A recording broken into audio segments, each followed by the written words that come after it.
Welcome to the inaugural edition of the Real Pros Trendsetters Agent Panel.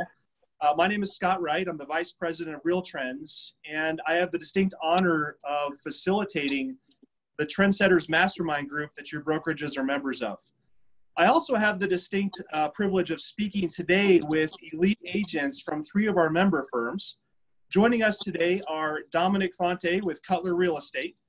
Cutler operates in Columbus and Central Ohio, Northeast Ohio, Cincinnati, and Northern Kentucky. We also have with us today Wendy Moore, who is with Berkshire Hathaway Home Services Drysdale Properties. Drysdale Properties operates in Northern California and Nevada. Also with us is William Coyne with Beverly Hanks Realtors, and Beverly Hanks operates in Western North Carolina. So really the purpose of this panel discussion is to find out how leading agents are adapting, operating, thriving, and planning in today's radically changing environment. We've experienced a bit of change, obviously, over the last few months amidst this ongoing health crisis. And so really, I'd like to pick your brains a little on how you've adapted your businesses. Dominic, I'll start with you. How have you stayed connected to your clients during this health crisis?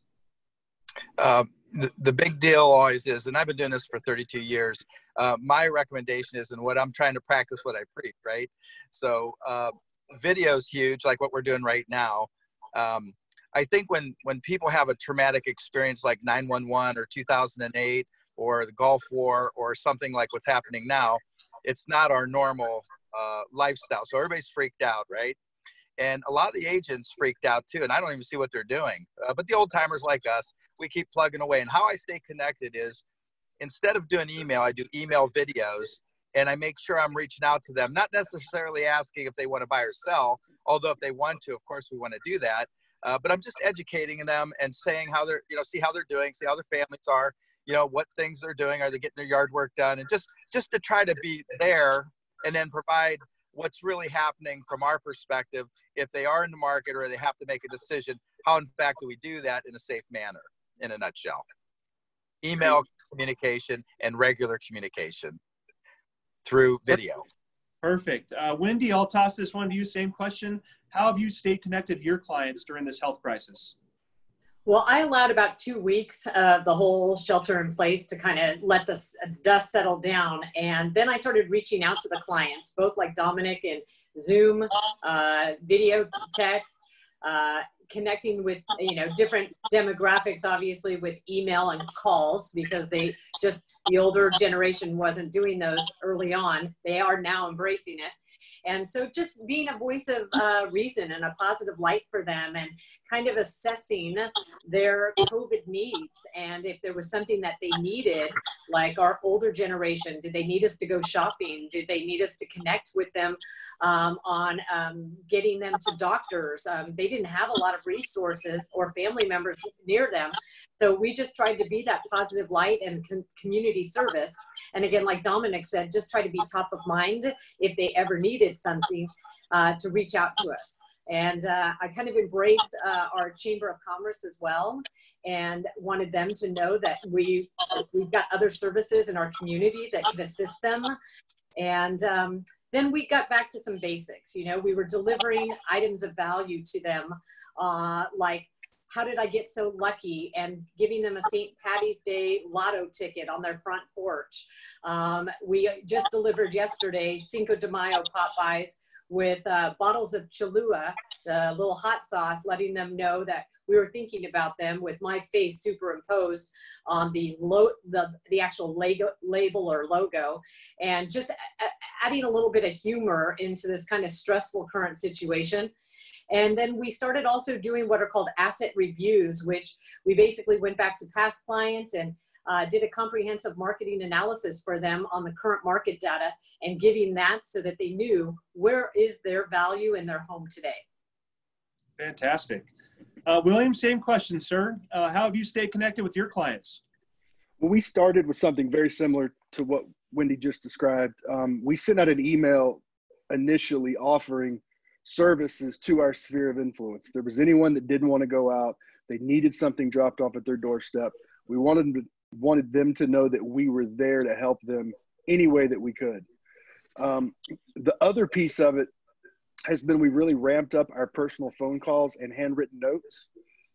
We try to hit 10 phone calls a day to our sphere of influence, to appraisers, attorneys, even colleagues. And we also make sure that we're writing at least 5 note cards a day, whether it's just checking on you, thank you for being there. Is there anything we can do for you? Please keep us in mind. We're still here. And so I think we've just tried to focus on a lot of it that we should have been focusing on anyway, but we've just sort of tried to ramp that up some with personal communications. Fantastic. Thank you all. Next question. So here at Real Trends, we look at the showing time index, and we're seeing a lot of markets starting to bounce from their bottoms. So the next question is, how are you preparing for the rebound in your market? Wendy, I'll go ahead and start with you on this one. Sure. So rebounding in the market is just making sure that we're well prepared with market data, education, keeping ourselves up to date so that we can be a voice for our community, a voice for our clientele as well, letting them know when we're going to be executing, getting all listings back on market with some of our vendors like stagers now having it lifted and getting them prepared. So over the last just 2-3 weeks, we've been calling all of our listings, getting them prepared and getting the right resources, contractors, stagers, painters, plumbers out to their properties, making sure that when this shelter in place was lifted, where we could start showing occupied properties, we were immediately geared and ready to go. So. Perfect. William, same question, sir. How are you preparing for the rebound in your market? Well, so our bread and butter, so to speak, at least in my team's business is second. It's not specifically second home, but it's the luxury urban condominium market. Well, a lot of our cash buyers are not buying right now. So one thing we have done, with rates as low as they are, we've actually shifted some of our focus to more planned communities with $200,000 to $300,000 price point. Those homes are still moving extremely well. So we've sort of diversified our business a little bit as we've settled into this unique time. We're also still working with developers. We've actually had meetings with 2 over the last 14 days about new projects that will be coming online. So fortunately for us, we'll have 60 new units in the inventory between the 2 to sort of offer out to the public. I don't know if it's when this is over, possibly even before things get completely back to normal. And the third part of what we're doing is back to our CRM. We've just been updating it. We've gone through every record in the CRM. We've made sure that we have all the information that we need. We've eliminated those that may not be there, need to be there anymore, added some that might have fallen through the cracks. So we've really tried to tighten up what's happening behind the scenes and make sure that we're focused on the activities that are really going to help when the smoke clears. Great. Dominic, last person to answer this one, preparing for the rebound. What are you doing over in your market? I agree with what we just heard from William and Wendy. But what I do is I use BombBomb, the video program. You guys might be familiar with it. And so I have an awesome CRM and a workflow program. And so it's tidying up that if we have a little downtime, but I've been pretty busy. So honestly, it's communicating with the gold mine, which is the database, and not necessarily asking for business, but providing information so that when the time comes, they're an informed decision maker. And I do that by video. So a lot of times, while we're all in this together, because you hear that an awful lot, right? So it's just a matter of, educating people, like how we're doing showings. If you're not willing to want to go out, we understand that. But if you do have to go out, like if you're going through, your mom goes into a nursing home, you have to sell their home. How do we do that in a safe manner? Or if you're relocating out of state because you have to take another job, they can't wait for the coronavirus. So I try to reassure them, if you are in the position where you need to do something, I'm here for you. And here's the 3 or 4 things we're doing, with protections and, not overlapping showings and how we protect it. We do also the virtual walkthrough. So there's a lot of things, but I'd say in the main thing, how we're going to rebound and capitalize as an agent is that since, we're in the game, we're in it to win it. So that means top of mind awareness is key. And I find that the more senses you touch, that's why video is so powerful.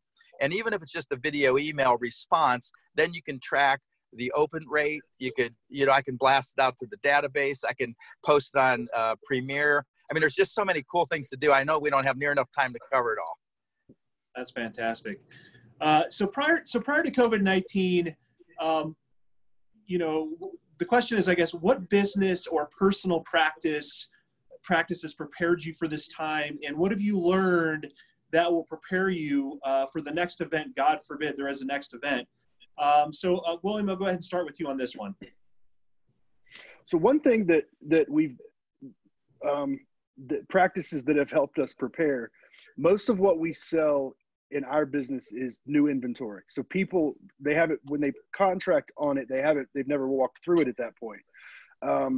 And so what's happening now is not a lot different. We've taken the presentations that we use for new construction condominiums, and we've changed them from a conference room to a virtual platform, created a website for people to schedule those presentations. And then we've set up an exact formula where we can go through everything, basically providing every bit of information that a consumer needs to make an educated buying decision from start to finish. So that's sort of what we've been doing that's helped us during this time. One thing that I think help us prepare is our team. There are 4 of us total with our marketing folks and our assistant who actually is out in Colorado. And so we've always had weekly team meetings, which has been great for this, but we've actually now started having them more frequently. And so we all meet 3, 4, sometimes 5 times a week. It's all video based. And it's really helped us make sure that we're on the same page, that we're swapping ideas and doing the things that we should be doing. Fantastic. Wendy, I'll go with you next on this question. What business or personal practices helped you get prepared for what's happening right now? Because I've been in commission sales most of my life in a variety of industries that were affected either by change in the government, the economy, finances. With that said, I've kind of positioned myself with some very strict disciplines and standards of practice just to keep myself balanced during downturns, both on a personal level, business, budget, and finance. And then just surrounded myself with the right sphere of influence to keep a good positive mindset.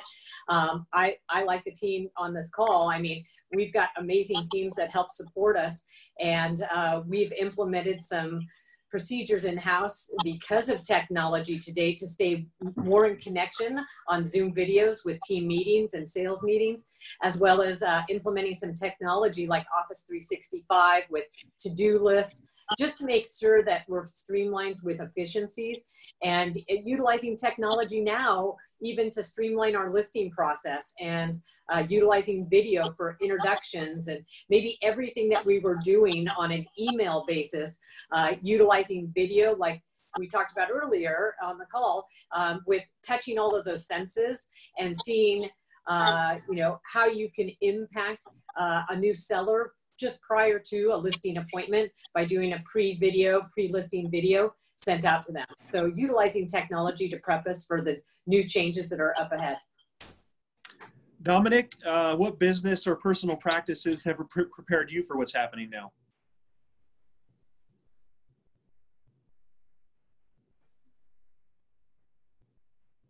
All right, it looks like we might have temporarily lost Dominic, so we'll just move on to the next question here. And really, this is kind of the last question based on the time we have here. Dominic, you back? Yeah, I'm here. Do you hear me? Oh, yep, I can hear you now. Great. I was just, okay. The next question for you was, what business or personal practices have prepared you for this time? The database is critical. So that's the gold mine, is the database. So you always have to touch the database. You want to make sure you don't just, have a real estate experience with them and forget them. You need them on a plan, an action plan, a workflow. And when you're in the downtime, that's when you get a chance to go through all your stuff. Make sure you're recategorizing, touching people. I find the quickest way to do it is by video, because I can blast out 80 videos, short videos, in like an hour or so, because you're not really stuck on the phone. And then if it's an older person or it's someone that doesn't do email, you can use texting, and you can also make a phone call. And many times people don't answer live. You can just leave them something short and sweet and compelling to let them know you're thinking of them, and top of mind awareness, so that they're going to definitely remember us. And like I said, The database is everything, in my opinion. So you want to always be cultivating the gold mine. You work so hard to build that reputation of people that know, like, and trust you. You want to stay dialed in with them. Absolutely. And to your point, kind of, short videos and attention spans is what we have to pay attention to here. So I'm going to go ahead and really just kind of ask one final question, one quick one for each of you. And that's just kind of more of a personal one than anything. What are you doing personally to help with the stress relief? I'll go ahead and start with you on this one, William. Well, so my wife and I actually bought a Peloton. And so we haven't received it yet, but until then we have set up an exercise room, which most of the stuff is here, for yoga and meditation and exercise. And we're blessed to live in a neighborhood that's got a lot of wooded walking trails. So we've been spending more time outdoors, just trying to keep our minds off things and breathe. Fantastic. Wendy? I'm similar to William. I wake up pretty early in the morning and I head straight to my fitness room, which is a converted bedroom in our new house. And I cycle with my indoor bike with Peloton classes. I also do Orange Theory Fitness and online classes for full body workout. And then I just moved to Clayton, California, and Clayton's known for the best hiking trails in all of the Bay Area. And so my little Pomeranian dog and I have been exploring and venturing out on all these great hiking trails around Mount Diablo. And since we just moved to this beautiful new home that we're in, we've got an entertainer's backyard with a great pool and spa. So it's a tough place to be quarantined in right now. Fantastic. Fantastic. Dominic?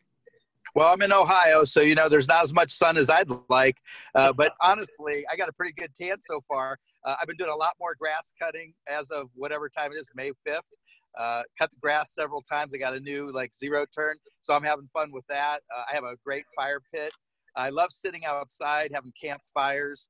We also have great trails, bike trails, walking trails. So I have a hybrid bike, so I pedal, but I also cheat a little. So I have a little hybrid bike, so I could go 15 miles, and then on the way back, cheat a little bit. So it's just nature, being around nature and getting a little bit back to, the thing cracks me up is, we're so dialed into the online platform, right? And I'm all about nature, birds singing, and having a little bit of fun. So it just helps you to recharge your batteries and remember all this hard work we do. What's it really about, honestly? So, I'm not cursing the wind. I'm adjusting my sails. That's right. And by the way, Dominic is in his car because he just closed the transaction. So congratulations. Business is still happening. Yeah. And hey, guys, and to be safe about it, I have my mask, I have my rubber gloves and my footies, Perfect. So doing what we got to do to keep people happy. That's right. That's right. So moral of the story on the stress relief is get outside, breathe the fresh air, exercise. I want to thank you all very much for your time and your willingness to participate today. This is Scott Wright with Real Trends, and I'm going to go ahead and sign off. Thank you very much.